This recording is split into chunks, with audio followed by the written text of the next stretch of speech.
Bonjour, bienvenue à Arcade-moi ça, deuxième vlog sur la restitution de la Bank Panic. Alors, il y a beaucoup de choses en ce moment là que je suis en train d'évaluer. Je vais avancer sur plusieurs plans en même temps. Déficit d'attention, who knows? Mais c'est ça pareil, comme la dernière fois quand on s'est laissé, j'ai fait de la potée. Là, j'ai fait un petit test avec la sableuse ici, puis ça va quand même bien sabler parce que ça me tentait pas de faire ça au poignet. Alors, aujourd'hui, je vais faire le sablage de tout ça. Je veux montrer que je suis allé à l'épicerie, il n'y a pas longtemps, me chercher des rouleaux de faux fini bois en autocollant avec un beau fini noyé, très Bally Midway. Alors, comme j'ai fait des réserves parce qu'il était backorder, c'était le temps que je parte avec, il était en liquidation en plus.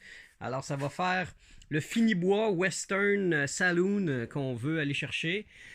Autre truc que je vais sûrement faire, démonter la coin door.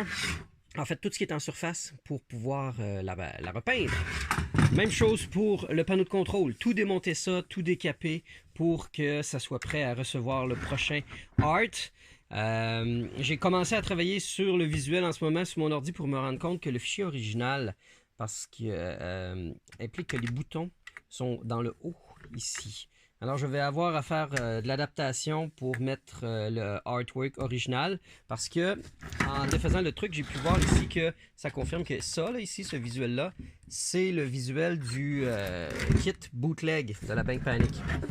Mais au moins, j'ai tous les boutons. Ça me prenait exactement ces deux boutons-là qui, eux autres, vont se retrouver ici. Les trois boutons vont aller là. On va démonter ça. Après ça, l'autre bonne nouvelle, c'est que la vitre ici qui a été peinte en noir se gratte avec une aisance délicate. Fait que ça va se récupérer en un rien de temps. Alors, j'arrive vraiment juste à aller faire imprimer le visuel au dos de ça. Et ça va être champignon. Après ça, j'ai pris les mesures du marquee. En fait, j'ai pris les mesures de tout. Parce que là, en ce moment, quand je vais être sur mon ordi pour travailler les fichiers, ça me prend les dimensions exactes avant d'envoyer tout ça à l'impression. Alors, voici en gros comment va se dérouler la prochaine capsule. On va faire du timelapse. J'ai pas mon pied. Faudrait que j'aille chercher mon pied, mais il est en haut. Je suis fatigué. C'est long. Noël s'en vient. Ok, on sort.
travail de la reconversion de la machine en Bank Panic avec le visuel original, c'est de retravailler tous les fichiers que j'ai pu trouver sur le net.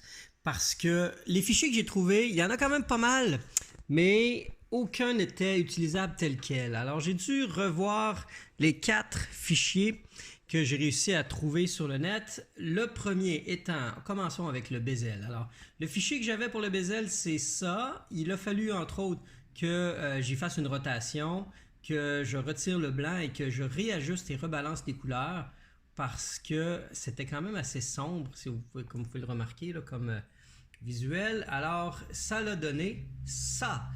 Alors, je me suis assuré d'essayer de balancer, entre autres, les verts le plus possible avec tous les autres fichiers pour que ça fasse une belle uniformité. Lorsqu'on va voir, on va être devant la machine, lorsqu'on va voir le marquee, le bezel, le contrôle panel pour que ça fitte ensemble.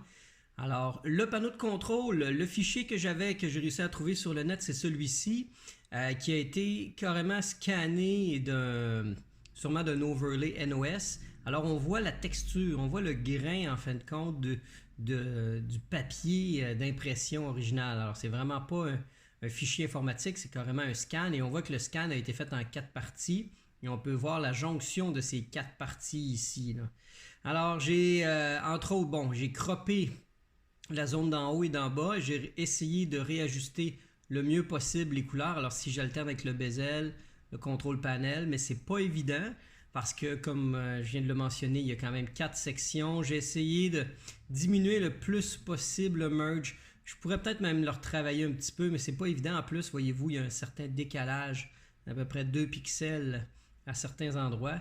Mais le coup d'œil est quand même pas mal sauf et pas mal meilleur. La petite ligne bleue ici, c'est simplement le guide. Ça, c'est la section du haut. Et ça va être la section du bas. Et vous voyez comment les boutons sont vraiment très, très, très hauts dans le haut du panneau de contrôle.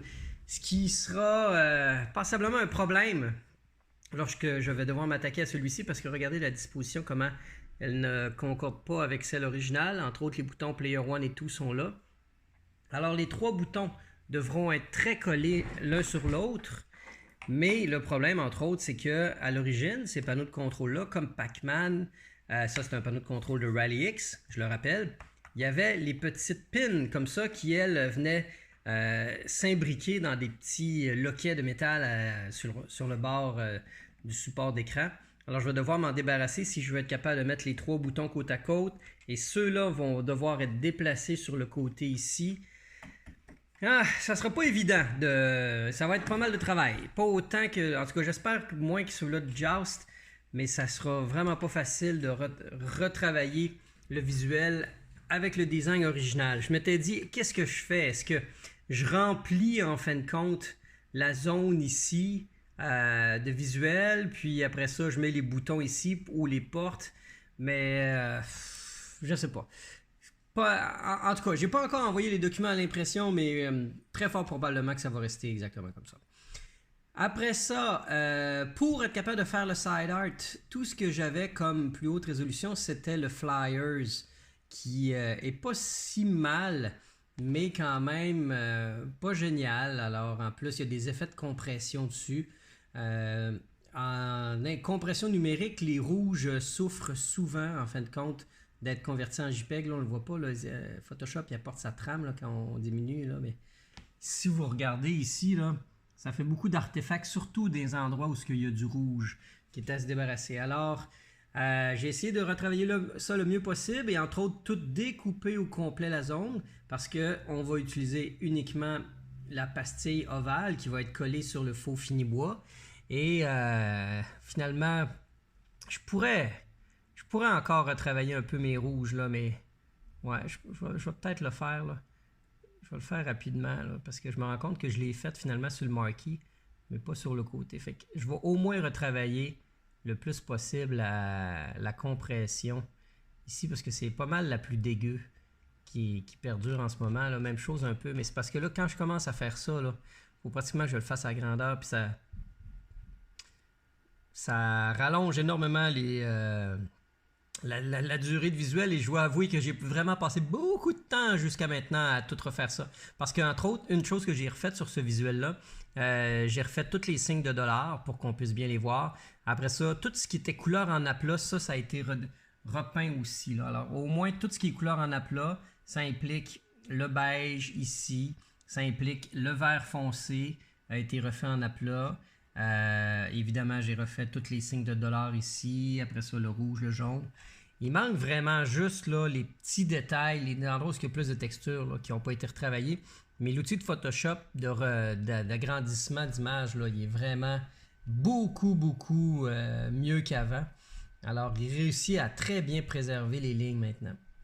Et le dernier visuel, c'est le Marquee qui, lui, était vraiment à très basse résolution, qui était vraiment difficile. Et vous voyez, quand je parle encore de problèmes de compression, comment ça fait des espèces d'effets d'escalier dégueulasses dans les rouges. Même chose ici, où son masque.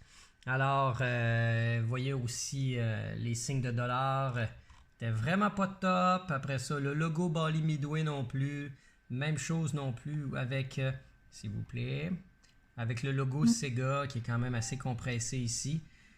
Alors, je suis quand même assez fier de ce que ça a donné. Une fois agrandi, j'ai refait encore une fois tous les symboles de dollars. Je suis allé chercher le logo Bally Midway en vectoriel. J'ai retravaillé toutes les lettres pour enlever le plus possible d'effets de compression. Ici, ça a la niaiseuse, je l'ai fait aussi. C'était bien pire. Et j'ai remis aussi un logo Sega en plus haute résolution. Et j'ai retravaillé aussi le visuel des visages des cowboys pour enlever le plus de compression possible. Alors, je leur ai fait un petit peu de facelift et ça a fait beaucoup de bien. Vu qu'il n'y avait pas beaucoup de visuels, ça se faisait assez bien pour ce qui était tout chapeau, armes et visage. Alors, celui-là est franchement prêt à être envoyé en impression. Alors, il va rester, je pense que je vais faire encore un peu de travail sur lui, là. Mais, je commence à poster mes heures pas mal, là. Ça commence à être long. Ok, ça fait qu'une fois que c'est fait, j'envoie ça en impression, puis on regarde ce que ça donne une fois que j'ai ça dans les mains. Youpidou! On est le lendemain de l'installation des Vinyl T-Molding, Kickplate et Corn Door, et je viens en effet de tout juste de recevoir le visuel de chez Graphica. Alors on va vivre un peu de peeling porn ensemble pour dévoiler le Marquee retravaillé pour un fichier de poignée sur internet retravaillé et tout. Ben je peux vous dire que ça le fait très bien. Et quand on dit que ça le fait, on veut que ça le fasse aussi côté dimension. Oh yeah, nice. Où est-ce que j'ai mis la petite barre? Et juste ici. On va déjà pouvoir visser ça. Et ah oui, hein, prometteur. Alors, j'ai aussi, juste en dessous ici, les trois autres pièces de visuel manquantes, c'est-à-dire le bezel, les side art et les control panel. Est-ce qu'on est capable de faire ça à une main? Parce que j'aime ça, me mettre au défi et essayer de tout faire ça live pour le bonheur, le plaisir des yeux. On y arrive. Alors ici, j'ai le sticker de Control Panel. Et pour avoir fait ça à l'œil, je trouve que mon fitting de verre est quand même très bon parce que c'était pas évident. Parce que ça, c'est un fichier haute résolution de l'Internet. Ça, c'est un scan. Alors, ça demande un peu d'improvisation.